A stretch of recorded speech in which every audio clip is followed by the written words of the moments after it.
마태복음 17장 19절에서 20절까지 말씀. 이때 제자들이 조용히 예수께 나와 이르되 우리는 어찌하여 쫓아내지 못하였나이까? 이르시되 너희 믿음이 작은 까닭이니라. 진실로 너희에게 이르노니 만일 너희에게 믿음이 겨자씨 한 알만큼만 있어도 이 산을 명하여 여기서 저기로 옮겨지라 하면 옮겨질 것이요 또 너희에게 못할 것이 없으리라. 아멘. 믿음으로 산다는 것이 점점 더 도전을 많이 받고 저항에 부딪히는 시대에 우리는 살아가고 있습니다. 현대의 빠른 변화의 속도와 개인적인 삶의 여러 가지 고충들, 그리고 다양한 사회적인 압박들은 우리로 하여금 과연 내가 믿음으로 모든 것을 다 할 수 있을까? 라는 의심과 의문을 갖게 합니다. 오늘 마태복음 17장에 나오는 제자들처럼 이 시대의 크리스찬들도 자신의 기도가 응답되면 참 좋지만 응답되지 않을 시 의심하고 좌절하고 실패의 경험들을 겪게 됩니다. 오늘 본문 19절에서 20절까지 말씀처럼 너희에게 겨자씨 한 알만한 같은 믿음이 있으면 너희가 못할 것이 없느니라 라고 주님께서는 우리에게 말씀하십니다. 이는 예수님께서 믿음의 양이 중요한 것이 아니라 겨자씨같이 작은 양일지라도 그 믿음이 생명의 근원인 하나님께 연결되어지는 것이 더 중요하다는 말씀을 오늘 하고 계십니다. 믿음으로 너희가 못할 것이 없으리라. 믿음으로 너희가 못할 것이 없으리라 라는 제목으로 믿음을 하나님의 관계 속에서 또는 고난 속에서 그분의 임재를 발견하는 관점으로 한번 같이 살펴보도록 하겠습니다. 첫 번째 우리 같이 화면을 보고 읽어볼까요? 시작. 믿음은 거래가 아닌 관계입니다.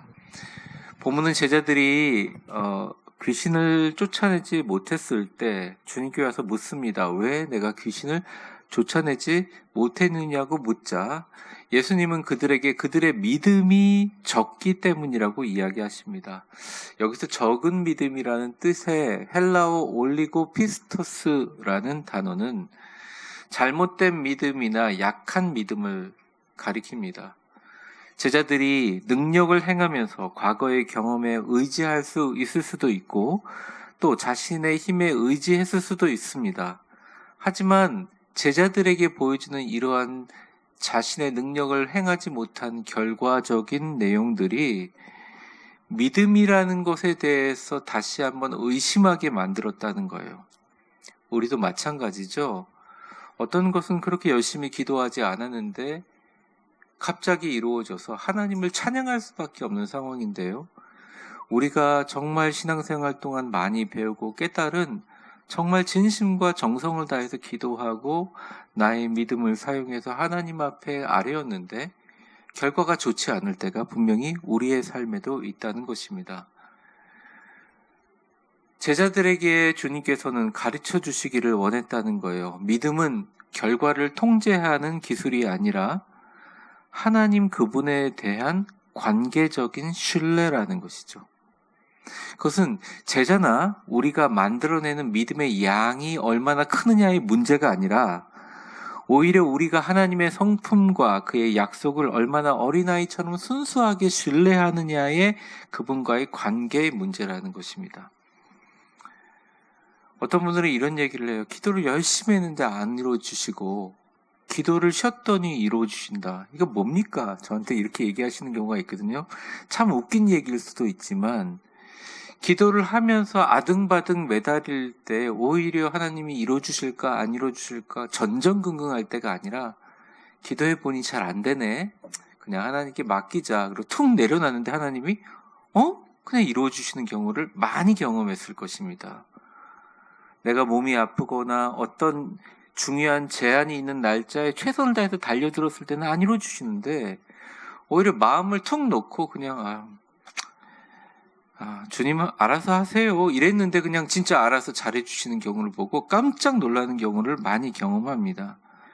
이게 뭐냐면 내가 갖고 있는 믿음의 양으로 그것을 응답과 연결하려고 하는 것이 믿음이 아니라 하나님이 진짜 우리 아버지지? 그러면서 마음을 놓고 있는 것. 하나님과의 관계가 정말 나하고 잘 설정되기도 우리 아빠가 뭐 나한테 나쁜 짓 하겠어? 라고 마음을 툭 하고 내려놓는 게 진짜 믿음의 힘이다. 그게 비록 겨자씨 한 알처럼 작을지라도 관계에 대한 신뢰가 정말 중요하다는 거예요. 요한복음 15장 15절에 예수님이 여기에 덧붙여서 이런 비유를 드십니다. 나는 포도나무고 너희는 가지다. 그리고 그가 내 안에 내가 그 안에 거하면 사람이 열매를 많이 맺으니 나를 떠나서는 너희가 아무것도 할 수 없느니라. 굉장히 시각적으로 우리에게 보여주시는 거죠. 나는 포도나무가 될래. 나는 가지가 될 거야. 난 안 떨어질 거야. 이렇게 애씀이 없는데 그냥 그 안에 있는 너와 내가 연결되어 있다는 것을 깊이 인식하는 것만으로도 모든 것을 하거나 아니면 모든 것을 하지 못하는 그 부분이 차이가 나게 된다는 것입니다. 그래서 예수님께서 말씀하시는 믿음이란 더 열심히 믿는 능력이 아니라 얼마나 예수님이라는 존재에 깊이 그 연결에 깊이 뿌리를 두고 있음이 바로 믿음이고 그 믿음에서 능력이 나온다고 말씀하고 계신다는 것입니다. 조금 더 쉬운 예를 들어볼까요? 제가 지금은 그렇게 자전거를 잘 타지 않지만 어릴 적에 어머님이 저한테 자전거를 가르쳐 주셨어요. 아파트 공토였는데요. 뭐라고 할까요? 저희 아버님은 바쁘셔서 저한테 자전거 가르쳐 줄 시간이 없으셨습니다. 그래서 어머님이 가르쳐 주시는데 당시에 이제 네발 자전거라고 해서 뒷바퀴에 조그만 바퀴가 2개가 달려있는 자전거인데 웬만하면 안 넘어지거든요. 근데 처음 자전거를 타니까 앞으로 나가면 자꾸 꼬꾸라지려고 그러니까 어머님이 야 걱정하지 말고 타 그러면서 뒤에 안장 뒷부분을 잡아주시고 천천히 걸어가면서 제가 페달을 밟았던 기억들이 나거든요. 그런데 처음에는 제가 이게 제대로 가는지가 자꾸 불안하다 보니까 페달을 밟으면서도 어머님이 이걸 잘 붙들고 있는지를 확인한다고 고개를 자꾸 뒤로 제치니까 자전거가 똑바로 가지 않고 자꾸 뒤집어지는 거예요. 그래서 어머님이 짜증냈으면 야! 앞만 보고 가라고 그렇게 얘기하면서 자전거를 배웠습니다. 우리가 신앙생활을 1개월을 했든 50년을 했든 자전거 배우는 거랑 비슷하다는 생각을 하게 됩니다. 특별히 미움을 우리가 마음속에 여러 가지 방해하는 것들이 있을 때 그럼에도 불구하고 믿음을 배울 때 말이죠. 상황이 자꾸 불확실하니까 확신을 얻기 위해서 끊임없이 뒤를 돌아봅니다. 많은 분들이 믿음으로 기도했는데 실패했을 때 어디를 돌아보느냐 앞이 아니라 뒤를 생각하거든요. 과거를 한번 생각해 봅니다. 그런데 끊임없이 과거를 뒤돌아보는 이유는 자신감을 얻기 위해서예요. 확신을 얻기 위해서이죠. 근데 그게 도움이 안 됩니다. 오히려 앞으로 나아가는 배움을 방해하게 만든다는 것이에요. 우리가 자전거를 타면서 앞으로 나아갈 수 있게 하는 진짜 원동력은 우리가 뒤를 돌아보면서 체크하고 확인하는 자신감에 달려있지 않다는 거예요. 내가 기도를 이만큼 했으니까 되겠지? 내가 새벽 기도를 나왔으니까 되겠지? 나는 얼만큼 봉사했으니까 되겠지? 그게 아니라는 겁니다. 오히려 그것보다 우리가 아무리 그걸 바라봐도 자꾸 뒤를 돌아보다 보면 비틀거리고 의심하고 불안해하는 거예요. 그러니까 믿음이란 우리의 자신감이나 안정감이 아니라는 것입니다. 그것은 우리의 믿음이라는 거죠. 성경에서 말하는 믿음은 우리 뒤에서 어떻게든지 간에 붙잡아 주시는 부모님의 존재에 대한 신뢰이고 부모님이 붙잡아 주시는 이유는 길거리에서 만난 아줌마나 아빠가 아니라 그러니까 아저씨가 아니라 진짜 가족이기 때문에 넘어지지 않도록 붙들어 주신다는 부모님의 존재에 대한 관계의 신뢰라는 거예요. 절대로 그분이 자전거 뒷 안장에서 손을 놓지 않을 거라는 믿음 때문에 우리는 페달을 밟을 수가 있다는 것입니다. 엄마 놓지 않을 거지 묻지 않아도 엄마는 안 놓는다는 거예요. 야, 일단 너 넘어져 봐라. 그러면서 놔버리지 않는다는 거예요. 잘 달릴 때까지. 근데 우리는 의심한다는 거죠. 그래서 오늘 예수님은 말씀하십니다.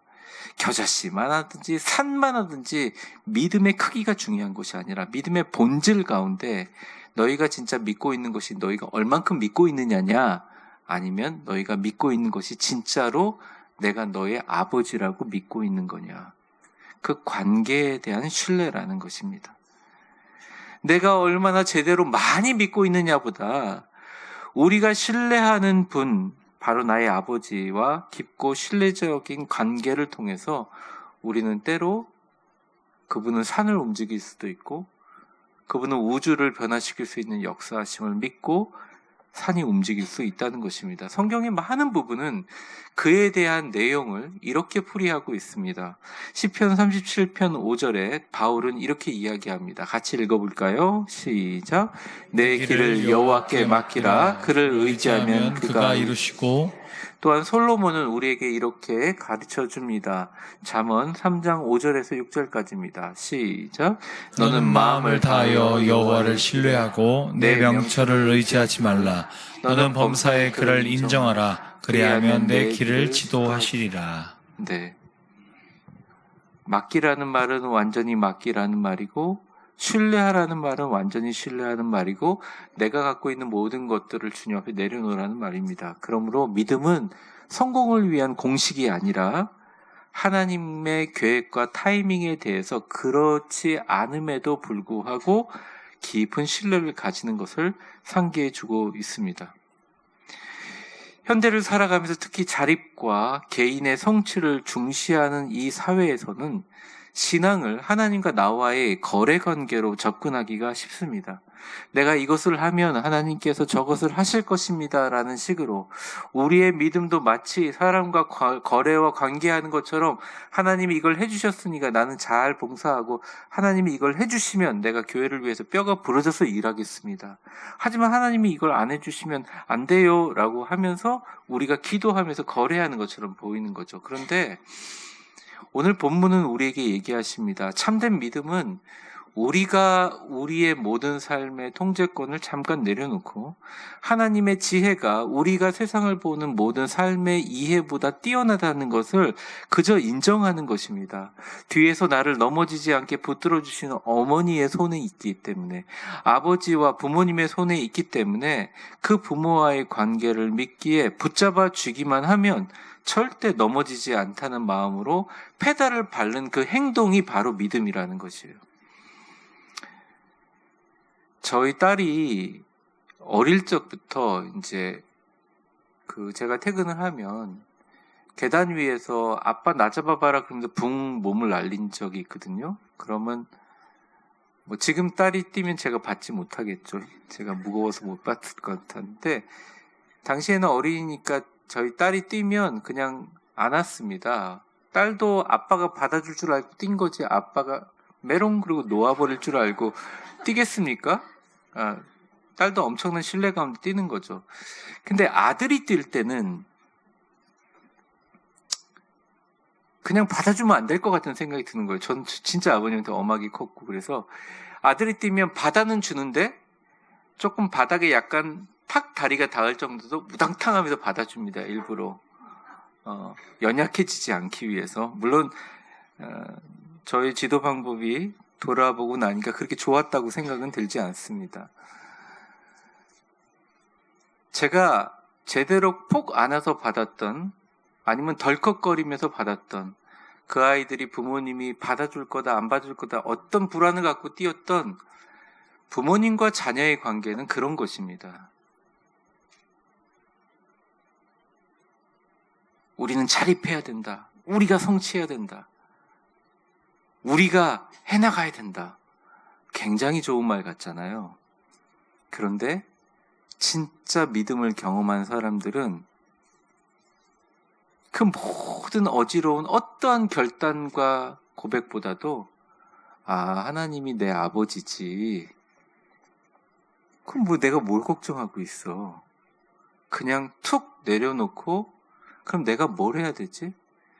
그럼 페달을 밟아야지. 그게 진짜 믿음이라는 거예요. 질문을 해봐야 됩니다. 나는 정말 하나님을 내가 갖고 있는 목표를 달성하기 위한 같이 일하는 직원이나 동역자로 대합니까? 아니면 그분의 계획과 내 계획이 완전히 다를지라도 여전히 그분을 신뢰하십니까? 예쁘게 받아주실 때도 있고 아니면 훈련시킨다고 타닥 받아주실 때도 있지만 그럼에도 불구하고 끝까지 신뢰하십니까? 바울이 외친 로마서 8장 28절의 내용은 보여주세요. 우리가 알거니와라고 하는데 굉장한 많은 눈물과 기도가 있습니다. 엄청난 순교가 있었고 고난이 있었어요. 그런데 하나님을 사랑하는 자, 곧 그의 뜻대로 부르심을 입은 자들에게는 하면서 모든 것이 합력하여 선을 이룬다는 그 사이에 말하지 못하는 큰 골짜기가 하나 있어요. 그 골짜기에 어떤 메아리가 울려 퍼지냐면 그의 뜻대로 부르심을 입은 자들에게는 그 어떤 일이 있어도 어떤 고통이 있어도 어떤 폭풍이 닥쳐도 돌아보니 모든 것이 합력하여 선을 이루느니라. 누구의 선? 우리 아버지의 선입니다. 자녀를 사랑하는 우리 부모님의 선입니다. 우리를 죽기까지 사랑하셨던 하늘 부모님의 선이라는 거예요. 사랑하는 성도 여러분, 이 말씀은 우리에게 안심이기도 하고 우리의 믿음을 보여주십니다. 하나님의 선하심이 언제나 우리의 성공처럼 보이지 않을 때가 있습니다. 그렇지만 항상 그분의 모든 것을 합력하여 그분의 선하심으로 인도하실 것을 여러분은 믿고 있습니다. 그 신뢰가 바로 진짜 믿음이라는 것이죠. 우리 교회도 앞으로의 미래도 선을 이루실 하나님을 찬양합니다. 믿음은 하나님과의 거래가 아니라 믿음은 하나님을 아버지라고 신뢰하는 관계가 진짜 믿음입니다. 옆 사람 한번 축복해 보겠습니다. 하나님을 아버지로 모신 자녀의 능력과 믿음이 넘치시길 바랍니다.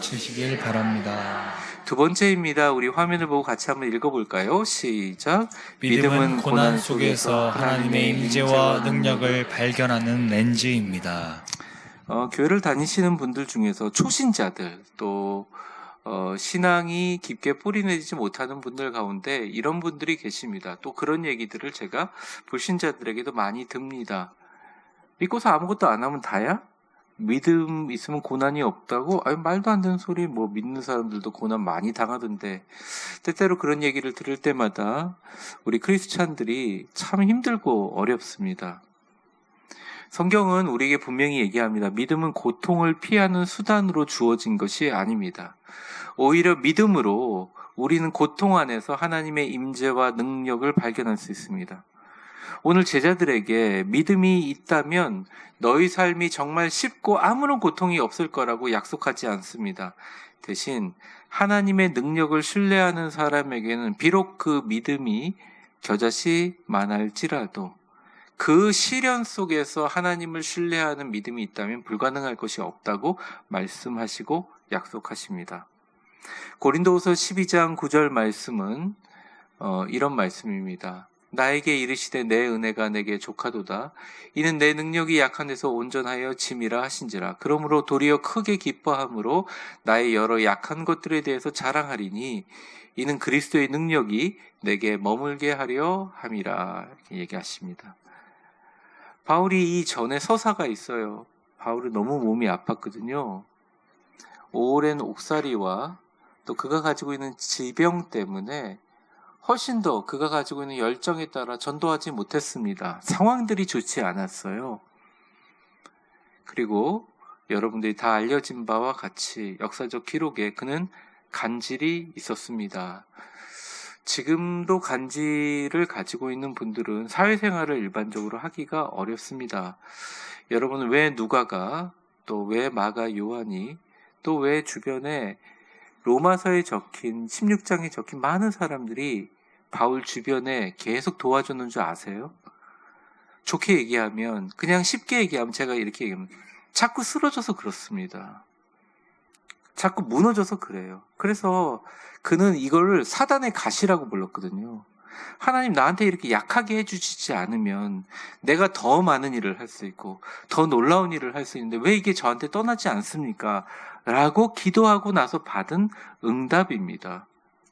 내 은혜가 내게 족하구나. 나는 내가 강함과 나의 똑똑함과 나의 의지로 일한 줄 알았는데 알고 보니 주님이 나에게 고난을 주셔서 그 고난 가운데 기도하면서 나의 약함이 오히려 하나님의 온전함을 이루는 데 도움이 되었구나라고 생각합니다. 교회를 다니다 보면 교회 주변에 어떤 분은 고난을 계속 당하시는 분들이 있고 어떤 분은 뭘 해도 잘 되는 것처럼 느껴질 수가 있습니다. 근데 참 신기해요.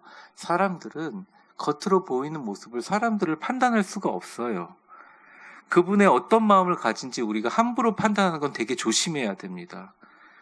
어떤 분의 삶이라도 그 안에 적절한 고통과 고난이 있어요.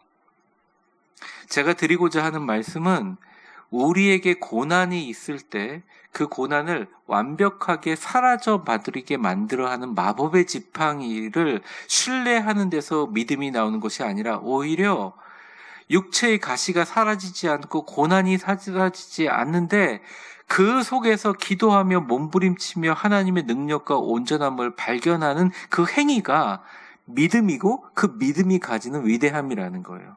그런 면에서 보면 우리 교회 성도들의 대부분은 온전한 믿음을 가지신 분들이에요.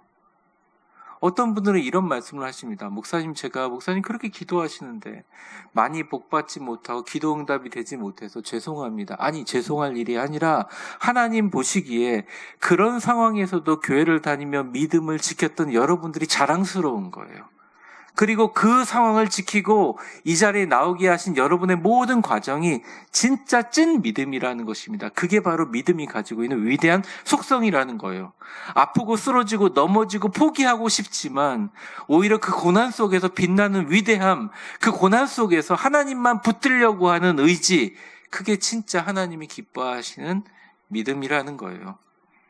우리가 인생을 살아보다 보니 이 인생이 우리의 모든 것이라고 생각하지 않습니까? 근데 성경을 보면 우리의 삶은 너무나 간단하고 너무나 스쳐 지나갈 장막과 텐트 치는 것이라고 생각합니다. 그런데 저는 그 말씀이 받아들여지지가 않아요. 진짜 그럴까? 진짜 이거 어떨 때는 이 순간이 영원한 것 같고 어떨 때는 이 고민이 영원할 것 같은 이 순간이 진짜 아무것도 아닐까? 모르겠습니다. 우리가 하나님 나라 가고 몇백 년이 흐르면 우리 모두 다 이 자리에 남아있지 않기 때문에 하나님의 뜻을 그때야 거울의 거울을 마주어 보듯이 알겠죠. 근데 우리의 삶에서 이 순간과 찰나같이 지나는 삶 속에서 주님이 우리에게 고난을 주시는 것은 하나님께서 우리에게 믿음의 능력과 그 임재의 권능을 발견하라고 우리에게 주시는 렌즈를 끼워주시는 거라는 거죠. 예를 한번 들어봅시다. 조각가가 대리석 덩어리를 하나 놓고 깎아내는 장면을 한번 생각해 보십시오. 제3자의 눈에 볼 때는 조각가가 의자에 앉아서 아니면 서서 망치와 정을 가지고 때리고 자르고 제거하는 가혹한 고문이나 또 돌이 당하는 고난처럼 보입니다. 그러나 조각가가 획을 하나 그을 때마다 그 속에서 아름다움이 나타나는 것을 보아요. 하나님은 아직도 우리가 이해할 수 없는 방식과 고통을 통해서 우리를 연단하거나 때로는 우리를 형성하십니다. 유명한 천재였던 미켈란젤로는 조각을 하기 이전에 대리석 덩어리를 하나 보고 그가 이미 만들 이미지를 완벽하게 그렸다고 해요. 그리고 그 이미지를 자기의 비밀 노트에 완벽하게 스케치를 했다고 합니다. 그가 하는 일은 그때부터 그 이미지가 아닌 부분만 잘라내고 제거하는 과정을 통해서 사람들이 전혀 보지 못하는 그 들덩어리 속에 찬란하고 아름답고 위대한 이미지를 완성된 조각으로 만들어낸다고 합니다. 하나님이 일하시는 방법도 그러하다는 거예요. 하나님 보시기에 아닌 부분들을 고난을 통해서 사람들은 고난이라고 얘기하죠. 사람들은 때리는 거라고 얘기하죠. 사람들은 자르고 제거하는 거라고 얘기하죠. 그러한 제거와 고난을 통해서 깨달음이라는 깎아냄으로 조각하게 만들어 주십니다. 아무리 성도들에게 선거 기간 동안 평안하라고 얘기해도 얼굴이 다 이래요. 이유를 모르겠어요. 이유를 좀 알 수도 있을 것 같습니다. 왜 그러지? 그러니까 우리가 주어지고 있는 우리의 삶에 하나님께서 주시는 모든 것이 나에게 선하게 이루어질 것을 믿는다면 왜 그렇게 그 부분을 나를 중심으로 생각할까? 하나님이 하시는 일들, 하나님이 만들어주시는 일들, 그런 것들을 성찰과 깨달음과 깎아냄으로 조각하신다는 것을 신뢰한다면 나를 죽이려고 정을 대는 게 아니라, 나를 때리려고 망치를 대는 게 아니라 하나님의 아름다움이 있음을 받아들이는 품격이 믿음이라는 것이죠. 믿음은 우리가 아무리 힘든 일이 있어도 그 힘든 일 속에서 주님의 조각하심과 섬세함의 터치가 있음을 받아들이는 품격입니다. 성숙입니다. 오히려 그 속에서 하나님의 임재와 능력을 발견하게 만들어주는 세상 사람과 다른 시각과 렌즈를 갖게 된다는 것이에요. 주님은 우리에게 고난이 없을 거라는 약속을 한 번도 하신 적은 없지만 하나님은 우리가 겪는 그 어려움을 통해 그분의 임재가 가장 실제적인 능력이 될 거라고 우리에게 약속하셨습니다. 그냥 어떤 분이 병에 걸렸어요. 의사도 안 된다 그래요. 그리고 병 걸리면 약해질 거라고 해요. 근데 그분만은 믿는 거예요. 그분만은 정말 믿는 거예요. 내가 지금 교회 할 일이 있어. 내가 나 남은 인생에 정말 복음 전할 일이 있어. 나는 이렇게 끝나기를 적어도 다른 사람들은 말하지만 내 아버지 하나님은 절대 이러한 고통과 어려움을 통해서 나를 건강하게, 나를 하나님 앞에 아름다운 증인으로 전 세계 방방곡곡을 다니면서 복음을 전하게 하실 거야 라는 굳건한 믿음을 가지고 한 번 이 시험을 이겨내고 나면 그때부터 하나님이 나에게 주시는 말씀과 고난은 굉장히 실제적인 것이 됩니다. 여기서 무너지게 되거나 여기서 선입견을 갖게 되면서 우리는 넘어질 수밖에 없다는 것이에요. 조각가의 손이 돌에서 아름다움을 가져오는 것처럼 하나님의 손은 고통 속에서 목적을 가져옵니다. 우리는 그 고통 속에서 하나님의 사랑을 그리고 그의 십자가의 능력을 발견하게 된다는 거예요. 바울은 고난과 환난이 바로 하나님의 사랑임을 로마서 5장 3절에서 5절까지 이야기합니다. 환난 중에서도 즐거워하고 환난은 인내, 인내는 연단, 연단은 소망을 이루는 줄 안다. 5절 같이 읽어볼까요? 시작. 소망이 우리를 부끄럽게 하지 아니함은 우리에게 주신 성령으로 말미암아 하나님의 사랑이 우리 마음에 부은 바 됨이니. 5절을 보여주시면 말이 되냐고요. 주변에 조금 나갔더니 밀고 당해서 사자의 밥이 되고 잡혀갔다는 소식을 들으면서 사람들이 들어오지 않는 컴컴한 카타콤에서 예배를 집례하고 있는 사람들에게 소망을 생길 수 있겠냐고요. 근데 소망을 가지고 주님을 바라보며 하나님 예수님을 붙드는 사람들에게 우리 서로에게 소망이 부끄럽지 않으면 어떤 분이 나 진짜 하나님의 능력으로 예루살렘과 온 유다와 사마리아 땅끝까지 이르러 우리 교회가 복음을 전할 거야. 어떤 분은 소망을 야 그렇구나. 근데 어떤 분은 되겠어? 이런 사람들로. 어떤 분은 야 우리 자녀가 지금은 예배를 열심히 나오지 않지만 나중에 우리 자녀가 진짜 교회를 살리고 주변의 지역사회를 살리고 복음으로 하나님을 변화시키는 놀라운 역사가 될 거예요. 제가 가끔 간단하게 그러잖아요. 저는 미래에 대해서 별로 걱정하지 않아요. 하나님께서 제 길을 인도하신다는 것을 너무나 많이 보여주셨기 때문에 더 이상 보여주실 게 필요하지 않습니다. 이런 얘기를 하면 어떤 분들은 와 그렇구나 그런데 어떤 분들은 다르게 생각할 수도 있을 것입니다. 소망이 우리를 부끄럽게 하지 않음은 우리에게 주신 성령으로 말미암아 하나님이 우리를 사랑하시는 그 사랑이 우리 마음에 부은 바가 된 거라는 거예요. 결국은 사랑이에요. 믿음은 사랑입니다. 사랑하는 주님이 아버지 되셔서 여러분의 자녀를 절대 고아처럼 버려두지 않으십니다. 하나님께서 여러분에게 살 이유를 주시고 여러분이 하나님 앞에 살아야 될 이유를 보여주시면 하나님은 능력으로 살게 하여 주십니다. 그래서 야고보서 1장 2절에서부터 4절까지 보면 시험 만날 때 기쁘게 여기라는 역설을 얘기하면서 믿음의 시련이 인내를 만들어내고 4절 같이 읽겠습니다. 시작. 인내를 온전히 이루라. 이는 너희로 온전하고 구비하여 조금도 부족함이 없게 하려 함이라. 아멘. 결국 목적은 뭐라고요? 조금도 부족하게 함이 없는 성숙과 온전함이 시련과 인내의 목적이라는 것입니다. 가장 뚜렷한 예는 바로 십자가입니다.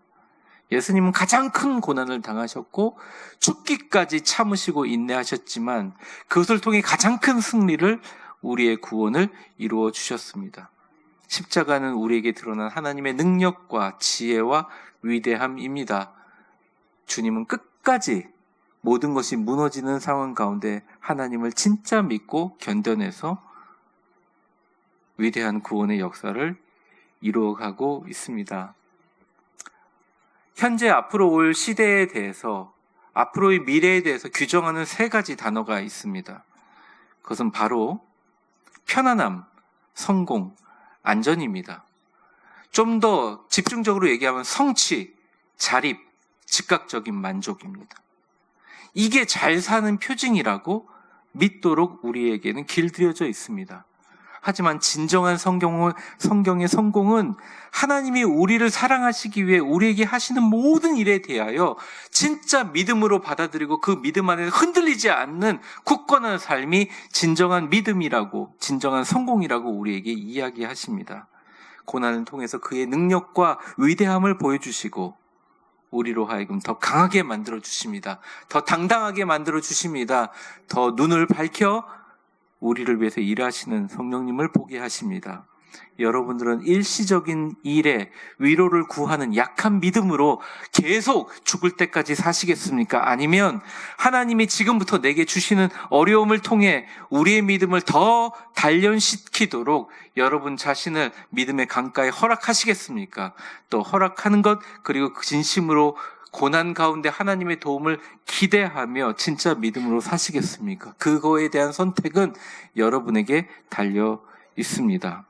성취와 자립과 즉각적인 만족을 추구하는 세상을 살아가면서 오늘 예수님의 말씀은 우리 자신의 능력이 아닌 하나님의 능력에 대한 믿음이, 관계에 대한 신뢰가 산을 움직이는 것이라고 말합니다.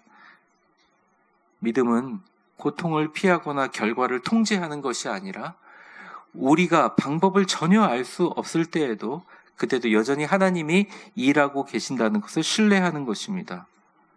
성공은 안전이고 성취는 가치라는 메시지가 넘쳐나는 오늘날의 자본주의 시대에 예수님은 우리에게 겨자씨 하나일 만한 믿음이라도 그 믿음의 양을 보지 말고 그 믿음 속에 안에 있는 하나님과 연결된 생명을 보고 그 겨자씨만한 믿음을 당신에게 맡기라고 우리를 불러주십니다. 빌립보서 4장 13절에 내게 능력 주시는 자 안에서 내가 모든 것을 할 수 있느니라 할 때 방점이 후반부가 아니라 내게 능력 주시는 자 안에서, 내게 능력 주시는 자 안에서, 내게 능력 주시는 자 그분 안에서 그분의 관계에만 집중하면 그 이후에는 주님께서 책임져 주신다고 말하십니다. 우리 옆 사람에게 마지막으로 웃으면서 한번 축복해 보겠습니다. 당신이 가지고 있는 겨자씨만한 믿음, 하나님을 부모님으로 여기는 믿음, 그 믿음을 그분 손에 맡기세요. 여러분들은 이 자리를 떠나면서 다시 한번 물어봐야 됩니다. 하나님께서 당신에게 그분을 더욱 신뢰하라고 요구하는 나의 삶의 장소는 어디인가? 아니면 내가 아직도 내가 통제하려고 내가 노력하라고 있는 삶의 영역은 어디인가? 하나님께서 때로는 고통을 통해서, 고난을 통해서 그분의 능력을 경험하도록 나를 초대하고 있는 곳은 어디인가? 우리는 밝은 눈을 뜨고 쳐다봐야 합니다. 그것은 교회일 수 있고, 여러분의 직장일 수 있고, 여러분의 가정이나 여러분의 사회적 공동체일 수 있습니다. 하나님은 지금도 우리의 힘 때문이 아니라 그분의 은혜를 통하여, 그리고 그분의 은혜가 우리를 통하여 일하기를 원하고 계십니다. 우리가 그분을 믿고 하나님은 불가능 없다는 것을 신뢰하지만 그 비록 신뢰가 겨자씨 하나 같더라도 주님이 우리 아버지임을 믿는다면, 그 관계를 신뢰한다면 고난까지도, 고통까지도 그의 사랑과 위대함과 능력과 축복이 될 것입니다. 말씀을 정리합니다. 그 믿음으로 하나님을 신뢰하고 교회를 위해서 기도도 하고 고난과 환난 속에서 어떤 일 가운데 모든 것이 합력하여 여러분의 선을 이루시는 것이 아닌 하나님의 선을 이루시는 그 십자가, 나를 향하신 하나님의 사랑을 붙드시는 저와 여러분, 그리고 여기 계신 모든 위대한 교회 성도님들이 되시기를 주의 이름으로 축복합니다. 기도하겠습니다. 축복합니다. 이제는 우리 주 예수 그리스도의 은혜와 역사의 주관자가 되신 하나님 아버지의 사랑과 성령의 충만하심과 교통하심이 만일 진실로 너희에게 이르노니 만일 너희에게 겨자씨 한 알만큼만 믿음이 있어도 이 산을 명하여 여기서 저기로 옮겨지리라 하면 옮겨질 것이고 너희가 못할 것이 없다는 하나님의 말씀을 믿고, 믿음은 내가 가지고 있는 믿음의 양과 하나님과의 내가 했던 공로에 달려있는 것이 아니라 하나님이 나를 붙들어 주시고 하나님은 나의 아버지라는 그 관계를 믿는 믿음의 능력이 있음을 고백하며, 비록 우리가 고통과 고난이 있을지라도 절대 하나님은 나를 버리지 아니하시고 당신의 선하심으로 이끈다는 그 믿음을 붙들고 우리는 못할 것이 없다라는 고백과 선포를 가지고 앞으로 나아가시는 우리 위대한 교회 모든 성도들 한 분 한 분 머리 위에 이제와 영원히 함께 계실 것을 간절히 축원하옵나이다. 아멘.